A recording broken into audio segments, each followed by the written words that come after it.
Welcome to The Rest of the Moose, Where's the rest of this moose? a podcast about anything and everything.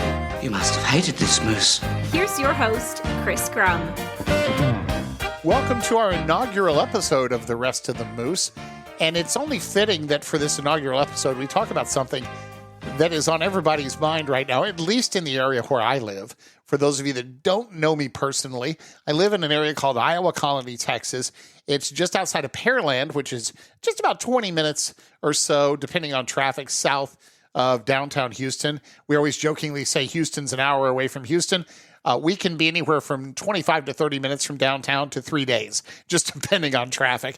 And on this Sunday, July 7th, 2024, as I record this inaugural podcast, everybody in our area is focused on one thing, the Gulf of Mexico, and what is currently Tropical Storm Beryl, but is predicted to turn back into Hurricane Beryl. Now, Beryl had already gone through, barreled, if you will, through the Caribbean, past Jamaica and Barbados and a bunch of other islands there.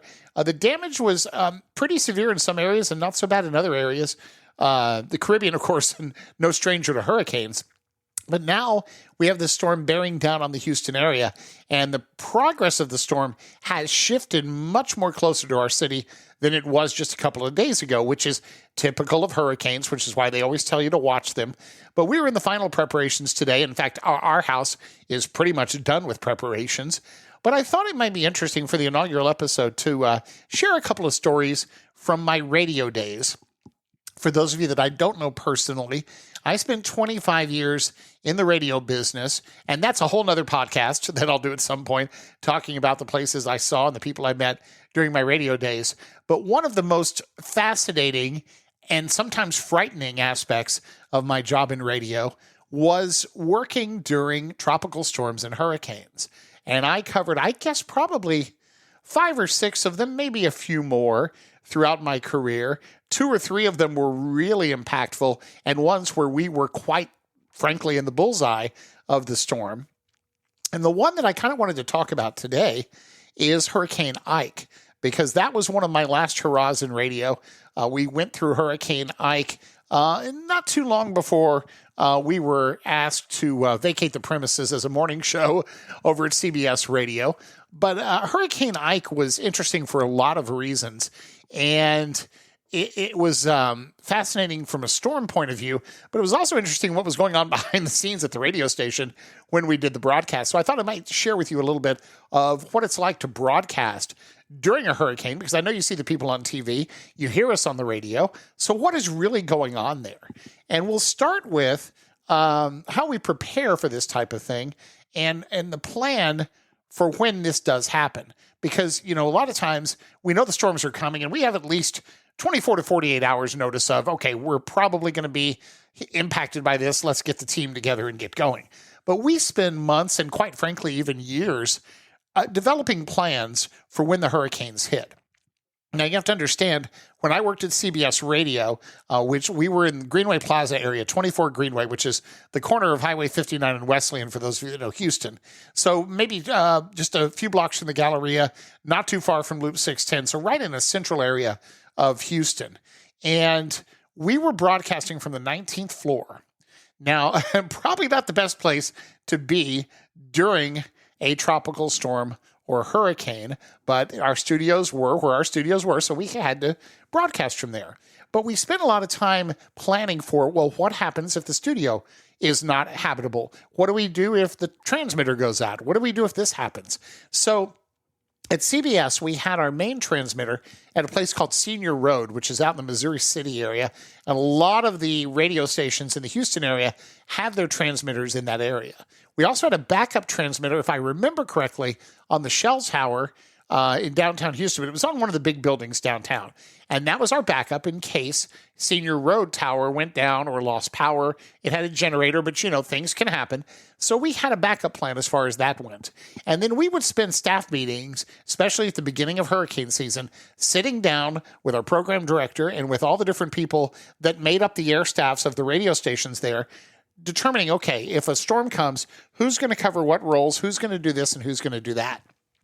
Now, at the time, CBS had 4 radio stations in the Greenway Plaza 19th floor studios. We had KILT FM, which was a country radio station. We had KILT AM, or better known as Sports Radio 610, which was just down the hall from the KILT FM studios.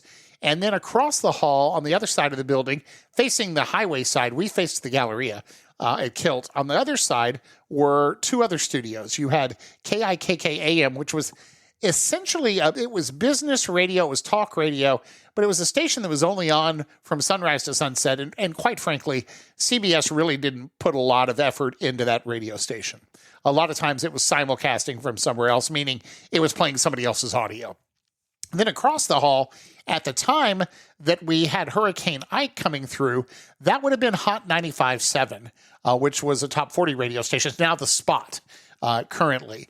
And of course, Kilt is now the Bull. So anyway, you had those four radio stations, and so you had four staffs, well, really three staffs, because the staff over at KIKK-AM really was pretty much non-existent. But you had four staffs that had to come together and work as a team in order to broadcast during the hurricane. And so what we would do is split up into shifts. You would have one team working, a 4 or 5 hour shift here, another team would take over here, and so on.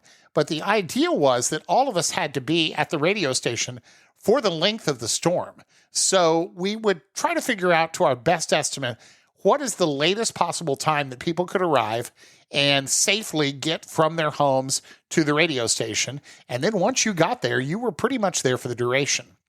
And our management staff did a really good job of making sure that we had bedding around, and there was an area that was set up that was a quiet room. You could go in and get some rest. We had a room that was, quite frankly, nothing but beverages of all varieties, and I'll just leave it at that. It also had tons of food, so you really weren't starving or thirsty at any point along the way. They really thought of everything as far as things that we would need during those times. And so we would do, 4, 5, 6 hours on or off.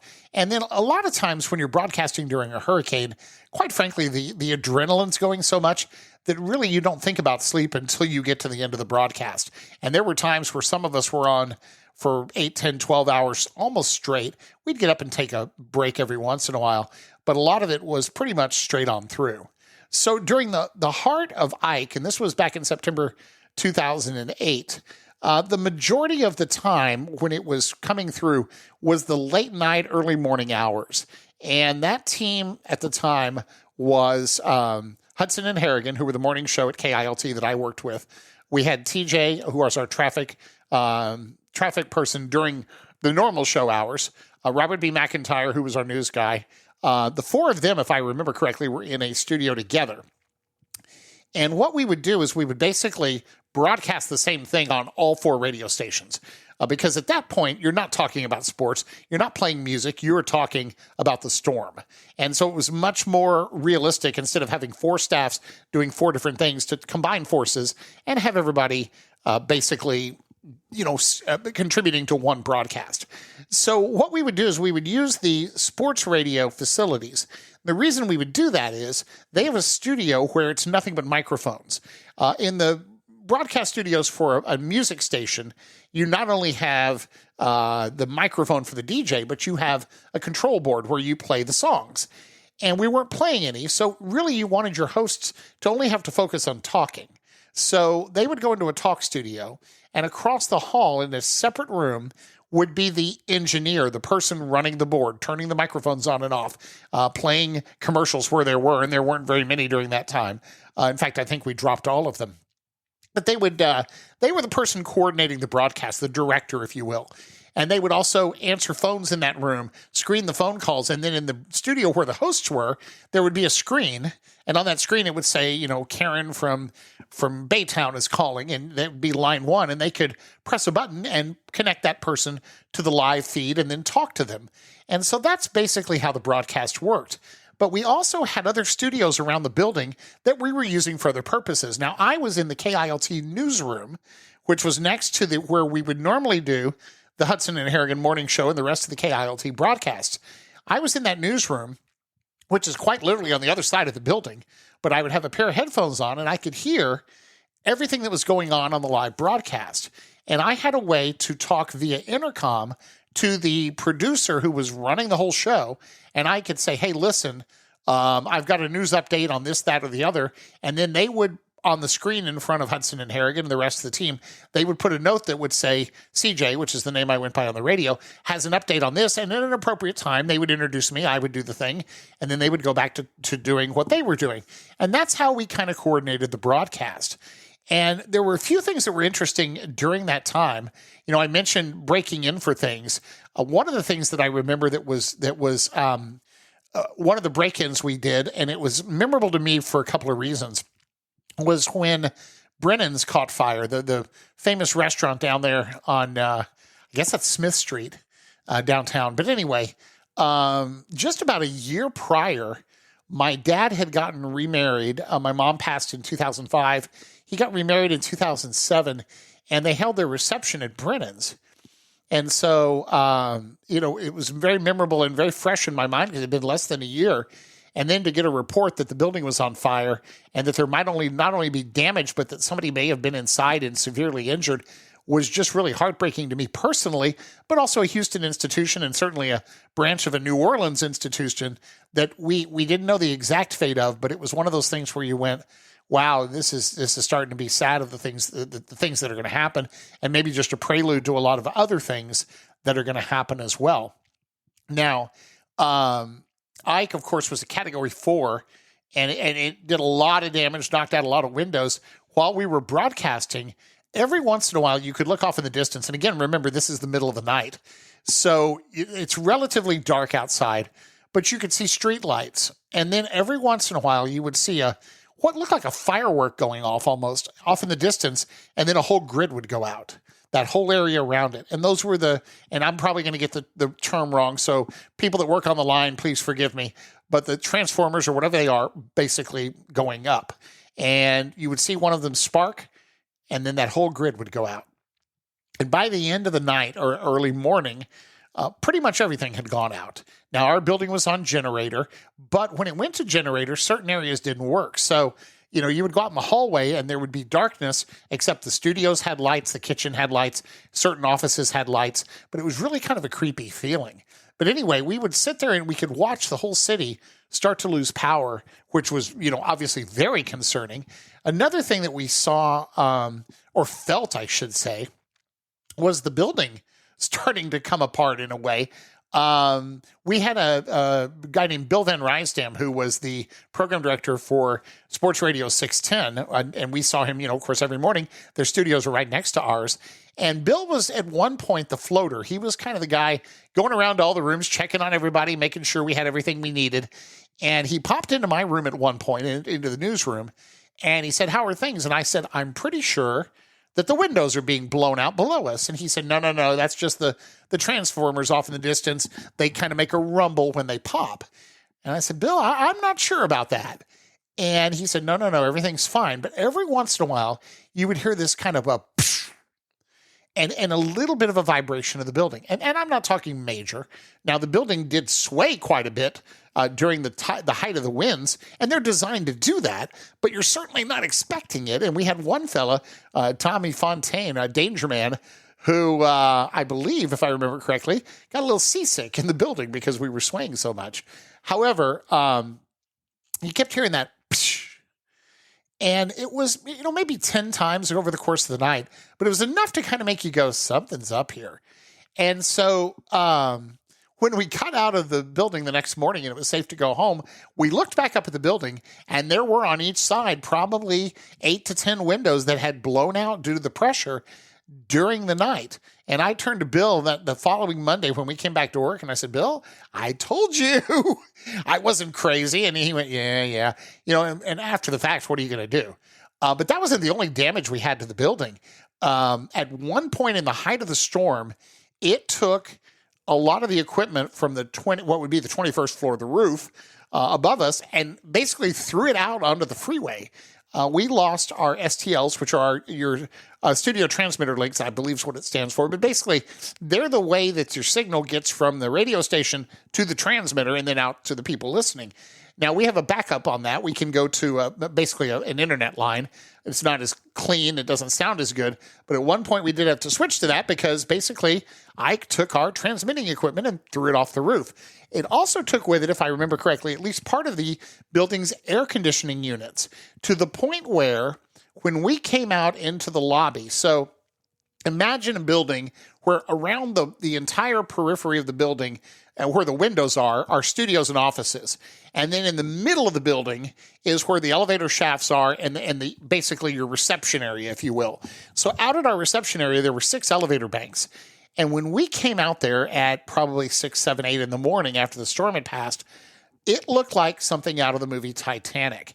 There were quite literally streams of water coming into the lobby out of the elevator shafts because basically the roof above the 20th floor was no longer existent, and the water was kind of pouring into the elevator shaft. And when we came back to work on Monday or Tuesday, I don't even remember what day of the week it was. When we came back to work the next day or the day after, we had to climb stairs from 12 to 19. There were 2 sets of elevators in the building. One set went lobby to 12, so really 3 to 12, and the other set went 12 to 20. And you could transfer to either one, or you could, in the lobby, get in the elevators that just went 12 to 20. Well, the 12 to 20s didn't work. They were the ones that basically got flooded out. And I think for the better part of maybe a week and a half, we were having to get on the elevator that went to 12 and then take the stairs all the way up to 19. And I'll tell you what, that was not the way you wanted to start your morning every day. Certainly, the end of the show was a lot easier heading down, but it was not pleasant. And if I recall correctly, when we left after the storm passed, we actually walked down all 19 floors, which is not too bad, but certainly not something you're used to doing. And your muscles go, hey, what are you doing here? You're exercising. But anyway, it was quite something to be in a building in the middle of Hurricane Ike. And, it was one of those things where it really is a team builder because you really get to know the people you're with when you're living with them for 2 days. But you also really get to see the best of how professional these people are and how good they are at their jobs, that they can put their personal worries aside, worrying about their families, their homes, and everything else that's going on to deliver a quality broadcast for the city. And, if I made one critique of the radio business now, and believe me, that's a whole nother podcast where we could talk for days, but what you don't see really anymore is that type of coverage of major events anymore, certainly not on the radio side. Because now the radio stations have basically gutted their staffs, and they really don't have the people with the level of experience that have been in the city that long, because quite frankly, those people get too expensive and they tend to phase them out. And we had a staff of probably 30 people running that show. And I don't know that there's many stations left that have that. And it's really sad when it comes down to today's like today, where you really wish you had the people that knew the city as well as they do and were able to come in and work as a team. And you just really don't see it as much as you used to. And it's sad. I mean, it's probably safer for the people that don't have to go in and do it. But at the same time, it's basically a disservice to the city. But we covered Ike, I think, very, very well. There's a million stories that happened during that. I just shared a couple of them with you. The key ones, if you will. We also covered another one that was fascinating from the storm point of view was Tropical Storm Allison. We did Ike, we did Rita, we covered Katrina, even though it didn't hit here. We did a lot of coverage of what was going on in the Houston area because a lot of the evacuees from New Orleans came this direction. But Allison was another really interesting storm that's worth mentioning in this podcast. And the reason that I go backwards on this is Ike was its own thing with a Category 4, but Allison was just a tropical storm. It never made it to hurricane status, but it did damage that we have never seen on that scale before, and hopefully never will again from a tropical storm. But it was interesting how it all came about. So Allison would have been, I believe it was August of 2001. As I'm typing, I'm typing it into my computer to make sure. But June of 2001 to be exact. So that summer, And actually that spring, CBS Radio, before that point, we had a full news department, traffic department, had all this stuff at KILT. We did not have a weather person per se. What we would do is we would simply tear off the National Weather Service forecast that came in over the wire, and that's what both the news department and the DJs would use. You would read that, and it was accurate. Nothing wrong with that. But somebody at CBS, either locally or nationally, I don't know who made the decision, decided that we should team up with AccuWeather. And so I want to say it was in May that we had our Monday morning show meeting that we would have every week with our program director, and they told us, you guys are going to have AccuWeather doing the weather on the radio station 24/7, and you guys, the morning show, will be working with Dr. Joe Sobel. And the minute they said the name, we all knew exactly who he was. Dr. Joe, I believe, is retired now, but he was one of the foremost hurricane experts in the country. And whenever storms would hit, you would see him on TV screens all across the country talking about what was going to happen with the storm. And not only was he an expert, but they were very accurate in their predictions. What AccuWeather could do that the National Hurricane Center couldn't is AccuWeather could make educated guesses. The Hurricane Center works strictly on data, and they put out just forecasts and models, but they tend to not go beyond the data. In other words, they don't extrapolate from that other than what they do in their forecasts. AccuWeather would take that one step further, and they would try their best to speculate, okay, here's the history of this and that, and they could say a little bit more than the official sources could. So we brought Dr. Joe on, and the way it would work is I was the producer of the morning show, so at about 4:30 every morning, Dr. Joe would call us from his office in State College, Pennsylvania, which is where AccuWeather is based, and he would call and he would record 3 or 4 forecasts for the morning show. And those would get played after the newscasts that we did twice an hour. Now, if the weather was going to change, Dr. Joe would call us later in the morning, say, hey, listen, now you've got rain coming in, let me change the forecast. But essentially every morning, if it was your standard forecast, he would record them at 4:30, and then we would play them back throughout the morning. And then later in the day, another meteorologist who worked with our midday guy, Dan Gallo, would call. Somebody else would call Rowdy in the afternoon, and so on. So it couldn't have been more than maybe 2 or 3 weeks into having Dr. Joe as our meteorologist, and maybe not even that long. I just recall that he was still brand new to the radio station. And he called one morning and he said, you guys are about to get hit by a big tropical storm. So, of course, immediately we get on the internet, we pull up the National Hurricane Center. There is absolutely nothing. And for those of you that follow storms, you know that you'll see a little yellow X, and that's, okay, it could develop, and then it turns orange, and then it turns into the actual cyclone when it becomes a tropical storm. There was nothing on the map. And we said, Joe, what are you talking about? And he said, no, there's going to be a storm, and it's going to really mess with the Houston area. He said, our models say that it's going to be a mess. And we all kind of looked at each other and said, this guy's an expert, but there is absolutely nothing anywhere else. Do we go with this or not? And we made the decision as a morning show and as a radio station that we're going to trust the guy. We're putting him on and saying he's the expert. Let's go with what he says. And we were the only place in town initially that was talking about what would become Allison. And we had it probably 24 hours or more before anybody else did. And that was something that I'm really proud that we made the right decision. We were kind of like the Washington Post during Watergate. We were the only ones raising the banner, and everybody else thought we were crazy. And it turns out we were pretty right, unfortunately. So over the course of those 24 to 48 hours, Dr. Joe is talking about this is going to be a tropical storm, but it's going to be unlike one we've ever seen. It's going to come up and it's going to stall. And that's going to be the problem, is that normally if it was a tropical storm, it'd be in and out and maybe a little damage here, maybe a little street flooding. But Allison didn't do that. Allison came in and then just sat over the Houston area. And if I remember correctly, made it up to about East Texas and then kind of backed up.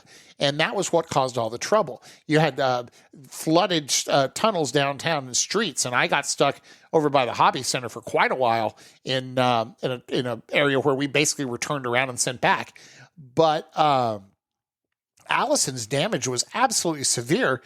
But that was the first time that we as a staff did a overall broadcast of a storm because we were prepared. We had been told ahead of time, this is coming, and we took Joe at his word, and thankfully we did, and we were prepared.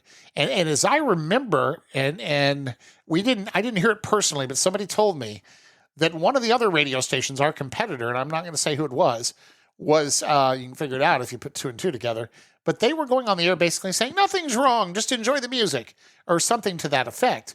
Meanwhile, there was literally a lady that drowned because the elevator downtown went into a sub-basement and it was flooded, and there's nothing you can do at that point. There were people that lost their lives in Allison. There was substantial damage to the Houston area. In fact, that was the first of 2 times that the Alley Theater got pretty much destroyed by a storm. And it was very significant, but it was also something where the roots were planted for how CBS Radio covered tropical storms and hurricanes. We learned a lot from how we broadcast that particular storm, and we used that to inform ourselves with Rita and Ike and Katrina and all the other storms that came through during those times. So I hope that was a interesting glimpse kind of behind the scenes of what it was like to broadcast during a storm. It's one of those things where when you're doing it, you're not thinking about anything else. You're really in a zone. It's almost like, from what my actor friends tell me, in the moment, they are so focused on what's going on stage that they try to block out everything else. And we kind of did the same thing. We were talking about destruction and this incredible, powerful storm, but you're really not processing what's going on because you don't want to get outside of yourself, and you don't want to get to the point where you're either frightened or concerned of what's going on in your house, because it'll just take you off your game. There's time for that afterwards. And that's kind of where our focus went the entire time. And that's probably, quite frankly, why there was some liquor in the building. So every once in a while, we could go have a little sip. Now, I will tell you, everybody behaved. Nobody was over their limit or anything like that. But they really did do a good job of keeping us calm, keeping us medicated, liquidated, whatever you want to call it. But we, I think, turned in an incredible broadcast, both with Allison and even more so with Ike. And I was really proud to be a part of it. And every year when September rolls around and we get reminded that Ike came through at that time, we all kind of text each other and we say, hey, remember this, remember that? And there's a Facebook thread that tends to reignite every year around that time where we kind of reminisce on remember when we did that? Remember when this was going on? And then somebody will tell a story that nobody knew before. And it's like, oh yeah, I'd forgotten about that. It really was something that I'll never forget from my radio career. I got to do a lot of really interesting things, but I think broadcasting during the hurricanes was probably one of the most fascinating and frightening things that I ever did during 25 years in the radio business. And I hope you found the reminiscing interesting. We're going to do things like this during this Rest of the Moose. Not always going to be stories like this. Sometimes going to be more just comedic or more focused on theater and fun stuff. But I thought, since the storms are bearing down on us now, this might be worth chatting about today. Hope you've enjoyed it. Thank you for listening. You've been listening to the Rest of the Moose podcast, hosted by Chris Grum. Why don't you forget the moose for a moment? Previous episodes are available online at chrisgrum.com. See you next time for the Rest of the Moose.